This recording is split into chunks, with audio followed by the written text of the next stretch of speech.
आए दिन अगर सोशल मीडिया खोल करके बैठ जाओ तो एक चीज़ तो आपको निश्चित ही देखने को मिल जाएंगे। सोचो क्या, मैं बताऊं?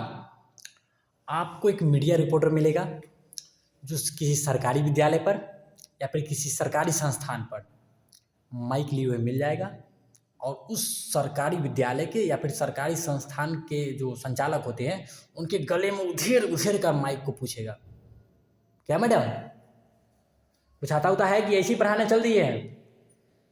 बताइए तो बिहार का मुख्यमंत्री कौन है? बताइए बताइए, अभी भारत के उपराष्ट्रपति कौन है?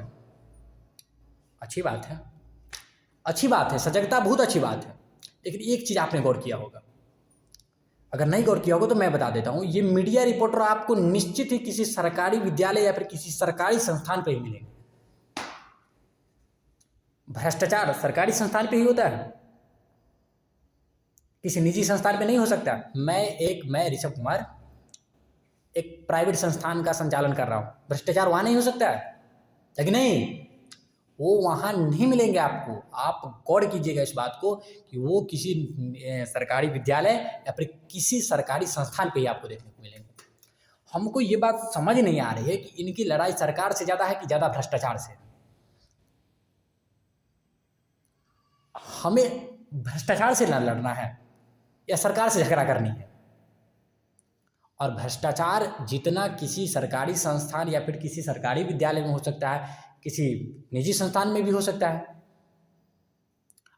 आप खुद एक बात सोचिए, ये विकास शब्द जिसके लिए दिन प्रतिदिन हम लोग लड़ रहे हैं, भ्रष्टाचार रूपी शब्द जिसके लिए दिन प्रतिदिन हम लोग लड़ रहे हैं, ये विकास, ये भ्रष्टाचार, इसको क्या देखने पर ही लगता है कि भ्रष्टाचार शब्द सरकारी है कि प्राइवेट है? नहीं है, नहीं पता चलता है ना कि सरकारी है कि भ्रष्टाचार प्राइवेट शब्द है ये। अरे विकास देने वाला या फिर भ्रष्टाचार करने वाला संस्था प्राइवेट हो सकता है, सरकारी हो सकता है, कि ये दोनों शब्द भी पता चलेगा कि प्राइवेट है कि सरकारी है। तो भाई ये सरकारी संस्थान पे ही क्यों ये छापामारी? सरकारी संस्थान पे ही क्यों, प्राइवेट संस्थान पे क्यों नहीं? प्राइवेट संस्थानों पे भी तो भ्रष्टाचार हो सकता है ना, इसको रोकने का काम कौन करेगा? आप गौर करो इस बात को, आप गौर करो, हम देखें, आप देख लेना गौर करके कि आपको ये चीज़ें किसी सरकारी विद्यालय पर ही देखने को मिलेंगी। और इससे तो मुझे खास तौर पर व्यक्तिगत रूप में मुझे यही पता चल रहा है कि हमारी ज़्यादा से ज़्यादा लड़ाई जो है भ्रष्टाचार को लेकर के नहीं, सरकार को लेकर के है। सरकार से लड़ाइयाँ करनी है। अरे आपके आस पड़ोस में अगर गंदगी लगी हुई है तो किससे लड़ाई कर रहे हो? मोदी जी आकर साफ करेंगे या आपके मुख्यमंत्री जी नीतीश कुमार जी आकर के साफ करेंगे? लोग, आप जितने भी जनता हो, हम जितने भी जनता है, हमारे अधीन है वो, या फिर उनके अधीन तो हम 150 करोड़ वासी नहीं ना हैं।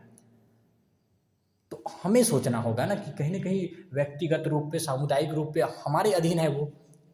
तो हमारी लड़ाई तो पार्टिकुलर उस भ्रष्टाचार से होनी चाहिए ना, न कि उनकी सरकार से।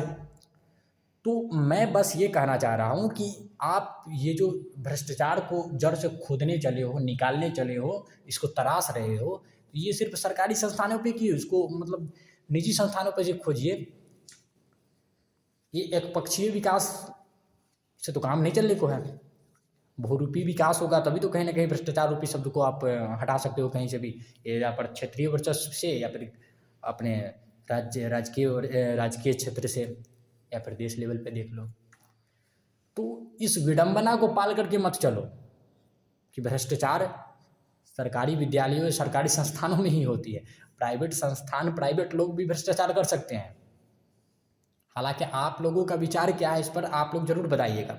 आप कमेंट के माध्यम से, मैसेज के माध्यम से, जो भी आपका माध्यम हो उस तरह से आप ये लोग बताने की ज़रूर कोशिश कीजिएगा कि आपको क्या लगता है। तो मेरी व्यक्तिगत राय यही है कि इसको समतुल्य लेकर के चलें।